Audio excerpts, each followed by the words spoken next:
नमस्कार, मैं हूं निकिता और आप देख रहे हैं सत्यहिंदी.com। चलिए एक नजर डालते हैं अब तक की सुर्खियों पर। कांग्रेस प्रवक्ता सुप्रिया श्रीनेत की कथित आपत्तिजनक टिप्पणी का अभिनेत्री कंगना रनौत ने जवाब दिया है। दरअसल सुप्रिया श्रीनेत के नाम वाले इंस्टाग्राम अकाउंट से यह टिप्पणी की गई थी। हालांकि कांग्रेस प्रवक्ता का दावा है कि यह आपत्तिजनक टिप्पणी उन्होंने नहीं की। वहीं कंगना ने उनकी टिप्पणी का एक्स पर जवाब देते हुए लिखा कि प्रिय सुप्रिया जी, एक कलाकार के रूप में मैंने अपने करियर के 20 सालों में हर तरह की महिलाओं का किरदार निभाया है। क्वीन में एक भोली भाली लड़की से लेकर धाकड़ में एक आकर्षक जासूस तक, मणिकर्णिका में एक देवी से लेकर चंद्रमुखी फिल्म में एक राक्षस तक, रज्जो में एक वैश्या से लेकर थलाईवी में एक क्रांतिकारी नेता तक की भूमिका निभाई। हमें अपनी बेटियों को पूर्वग्रहों के बंधनों से मुक्त करना होगा। हमें उनके शरीर के अंगों के बारे में उत्सुकता से ऊपर उठना होगा। सबसे बड़ी बात यह है कि हमें सेक्स वर्कर्स के चुनौतीपूर्ण जीवन या हालातों को किसी तरह के दुर्व्यवहार या अपमान के रूप में इस्तेमाल करने से बचना चाहिए। हर महिला सम्मान की हकदार है। दरअसल सुप्रिया श्रीनेत के इंस्टाग्राम अकाउंट से कंगना रनौत की फोटो का इस्तेमाल कर एक आपत्तिजनक बात लिखी गई थी, जिसके बाद कंगना रनौत ने यह जवाब दिया। वहीं कांग्रेस प्रवक्ता ने भी एक वीडियो जारी कर दावा किया कि यह टिप्पणी उन्होंने नहीं की। उन्होंने कहा कि मेरे फेसबुक और इंस्टाग्राम अकाउंट का एक्सेस कई लोगों के पास है। उसमें से किसी एक व्यक्ति ने आज बेहद घृणित और आपत्तिजनक पोस्ट किया। जैसे ही मुझे पता चला, मैंने सर्वप्रथम उस पोस्ट को डिलीट किया। जो भी मुझे जानते हैं वे अच्छी तरह से ये जानते हैं कि मैं किसी भी महिला के खिलाफ ऐसी टिप्पणी कर ही नहीं सकती। मैं इसकी घोर विरोधी हूँ। सुप्रिया ने वीडियो में आगे कहा कि फिर मैंने जानना चाहा कि ऐसा कैसे हुआ। मुझे पता चला कि ट्विटर पर मेरे नाम का दुरुपयोग करके सुप्रिया पैरोडी नाम से एक पैरोडी अकाउंट चलाया जा रहा है। वहीं पर यह आपत्तिजनक पोस्ट हुआ। वहीं से किसी ने कॉपी पेस्ट करके इसे मेरे फेसबुक और इंस्टाग्राम अकाउंट पर डाला। मैं यह जानने की कोशिश कर रही हूँ कि जिनके पास एक्सेस था उनमें से किसने यह घृणित काम किया। साथ ही मैंने इस पैरोडी अकाउंट की शिकायत भी ट्विटर से की। पहले भी मेरे नाम का दुरुपयोग करके वहां से अनर्गल टिप्पणी और भ्रमित बातें की गई हैं। कंगना रनौत पर सुप्रिया श्रीनेत के इंस्टा अकाउंट से की गई टिप्पणी पर विवाद जारी है। इस बीच कांग्रेस नेता राशिद अल्वी ने कहा है कि सुप्रिया श्रीनेत के सोशल मीडिया अकाउंट से दिए गए बयान को लेकर सरकार कार्रवाई करे। समाचार एजेंसी एएनआई से बात करते हुए कांग्रेस नेता ने कहा कि किसी महिला के बारे में ऐसा कहना दुर्भाग्यपूर्ण और अस्वीकार्य है। सुप्रिया श्रीनेत का कहना है कि उनका अकाउंट हैक हो गया था। ऐसे में सरकार पता करे कि अपमानजनक टिप्पणी किसने की और उसके खिलाफ कार्रवाई करे। राशिद अल्वी ने आगे कहा कि बीजेपी की सरकार है, ऐसे में इसे जानना कोई मुश्किल काम नहीं है। दिल्ली के मुख्यमंत्री अरविंद केजरीवाल की गिरफ्तारी के विरोध में आम आदमी पार्टी का प्रदर्शन लगातार जारी है। इसी कड़ी में खबर है कि आप द्वारा आज मंगलवार को पीएम आवास का घेराव करने की योजना बनाई गई है। इसके अलावा सभी विपक्षी दलों ने मिलकर 31 मार्च को दिल्ली के रामलीला मैदान में एक विशाल रैली का आयोजन करने की भी घोषणा की है। आप नेता और दिल्ली की मंत्री आतिशी ने कहा कि यह रैली अरविंद केजरीवाल को बचाने के लिए नहीं बल्कि लोकतंत्र को बचाने के लिए आयोजित की जाएगी। विपक्ष को एक तरफा हमलों का सामना करना पड़ रहा है। भाजपा ईडी के पीछे छिपकर चुनावी लड़ाई ना लड़े। अगर ईडी को कुछ कहना है तो वो कोर्ट में जज के सामने कहें। उन्होंने कहा कि ईडी को कहना चाहूंगी कि आप भाजपा का संगठन नहीं हैं। आपको संविधान ने ताकत दी है, उस संविधान का हनन और हत्या मत करें। वहीं दिल्ली कांग्रेस के अध्यक्ष अरविंदर सिंह लवली ने कहा कि ये रैली सिर्फ राजनीतिक रैली नहीं होगी, यह रैली भारत के लोकतंत्र को बचाने की लड़ाई का आह्वान होगी। दिल्ली के कथित शराब नीति घोटाले से जुड़े मनी लॉन्ड्रिंग के मामले में बीआरएस नेता के कविता ईडी की हिरासत में है और आज मंगलवार को उनकी रिमांड खत्म हो रही है। ऐसे में जांच एजेंसी द्वारा दिल्ली के राउज एवेन्यू कोर्ट में आज उन्हें पेश किया जाएगा। लेकिन अब सवाल ये है कि क्या आज के कविता को जमानत मिलेगी या एक बार फिर अदालत द्वारा उनकी रिमांड को बढ़ा दिया जाएगा। बता दें कि ईडी का आरोप है कि के कविता उस साउथ ग्रुप का हिस्सा थी जिसने 2021-22 के लिए आबकारी नीति के तहत शराब कारोबार के लाइसेंस के एवज में दिल्ली की सत्तारूढ़ आम आदमी पार्टी को 100 करोड़ रुपए की रिश्वत दी थी।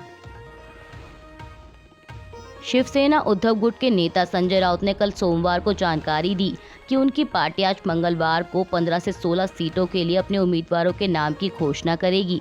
बता दें कि महाराष्ट्र में एनडीए गठबंधन मिलकर चुनाव लड़ रहा है, जिसमें से कांग्रेस कुछ सीटों पर अपने प्रत्याशी उतार चुकी है। वहीं एनसीपी ने अभी तक अपने उम्मीदवारों की कोई आधिकारिक घोषणा नहीं की। इसके अलावा शिवसेना उद्धव गुट आज अपने प्रत्याशियों की पहली लिस्ट जारी करेगा। खबरों के मुताबिक बताया जा रहा है कि महाराष्ट्र में एमवीए के सहयोगियों के बीच सीट बंटवारे को लेकर पूर्ण सहमति नहीं बन पाई है, जिसके कारण उम्मीदवारों की घोषणा में देरी हो रही है। लोकसभा चुनाव के लिए कांग्रेस ने अपने 5 प्रत्याशियों की छठी लिस्ट कल सोमवार को जारी की। इस लिस्ट में पार्टी ने बीते हफ्ते ही बीजेपी का दामन छोड़ कांग्रेस में आए प्रहलाद कुंजल को कोटा से टिकट दिया है। बता दें कि कोटा से बीजेपी की ओर से लोकसभा अध्यक्ष ओम बिरला मैदान में हैं। इसके अलावा कांग्रेस ने भिलवाड़ा से दामोदर गुज्जर, राजसमंद से सुदर्शन रावत और अजमेर से रामचंद्र चौधरी को टिकट दिया है। वहीं तमिलनाडु की तिरुनेलवेली से पार्टी ने एडवोकेट सी रॉबर्ट ब्रूस को अपना उम्मीदवार बनाया है। देश का संविधान बदलने की बात कहने वाले बीजेपी नेता अनंत कुमार हेगड़े का पार्टी ने टिकट काट दिया है। दरअसल 24 मार्च को बीजेपी ने लोकसभा चुनाव के लिए अपनी 5वीं लिस्ट जारी की, जिसमें दक्षिण भारत के कर्नाटक से 6 बार के सांसद रहे अनंत कुमार हेगड़े का नाम नहीं था। उनकी जगह पर बीजेपी ने इस बार विश्वेश्वर हेगड़े कागेरी को मौका दिया है, जो कि 6 बार के विधायक, कर्नाटक विधानसभा के स्पीकर और कैबिनेट मंत्री रह चुके हैं। गौरतलब है कि अनंत कुमार ने कहा था कि देश का संविधान बदलने के लिए 2/3 बहुमत की जरूरत है, जिसके बाद उनके बयान से ये माना गया कि लोकसभा चुनाव में 400 सीटें जीतने से जुड़ा बीजेपी का लक्ष्य संविधान बदलने की ओर है। लद्दाख को पूर्ण राज्य का दर्जा देने, छठी अनुसूची में शामिल किए जाने समेत कई और मांगों को लेकर मशहूर एक्टिविस्ट सोनम वांगचुक लेह में 21 दिनों की भूख हड़ताल पर बैठे हैं और आज 26 मार्च को उनकी हड़ताल का 21वां दिन है। इस बीच हड़ताल के 20वें दिन सोनम वांगचुक ने एक्स पर एक वीडियो पोस्ट कर कहा कि मैं थोड़ा थका हुआ महसूस कर रहा हूँ। आज भी मेरे साथ 2500 लोगों ने उपवास किया, लेकिन सरकार की ओर से अभी तक एक शब्द नहीं आया। उन्होंने कहा कि लोकतंत्र के लिए बहुत ही असामान्य बात है जब 90% आबादी नेताओं को उनके वादों की याद दिलाने के लिए आगे आई है और 100 से ज्यादा लोग 20 दिनों से उपवास कर रहे हैं। यहाँ मैं अमित शाह जी और मोदी जी को उन मूल्यों की याद दिलाता हूँ जिनका वे प्रतिनिधित्व करने वाले हैं। साथ ही सोनम वांगचुक ने ये भी कहा कि लेकिन हम देश भर में लोगों के समर्थन से बहुत प्रभावित हैं, जो कॉम्प्रोमाइज्ड मेन स्ट्रीम मीडिया की भरपाई कर रहा है।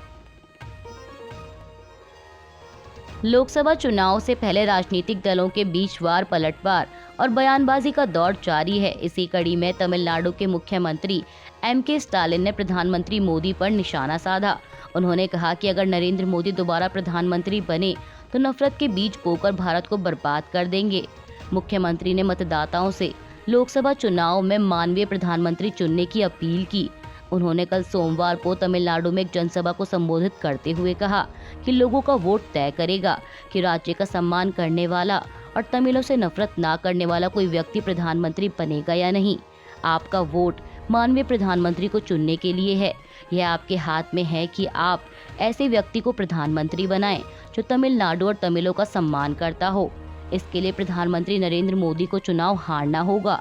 अगर मोदी दोबारा प्रधानमंत्री बने तो नफरत के बीज बोकर भारत को बर्बाद कर देंगे।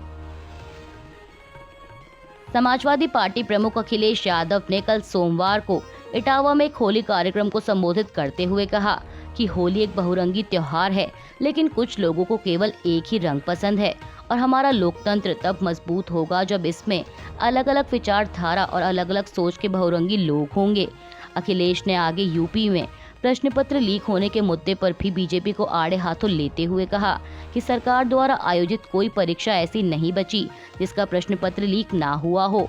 सरकार जानबूझकर प्रश्न पत्र लीक करवा रही है क्योंकि सरकार नहीं चाहती कि नौकरी देनी पड़े। नौकरी देनी पड़ेगी तो आरक्षण भी देना पड़ेगा। इनके हाथ में ना रोजगार है ना नौकरी देना, और अगर आगे आने वाले 10 सालों तक बीजेपी सरकार में बनी रही तो ये शादी भी नहीं होने देगी। नौकरी के इंतजार में तब तक बूढ़े हो जाओगे।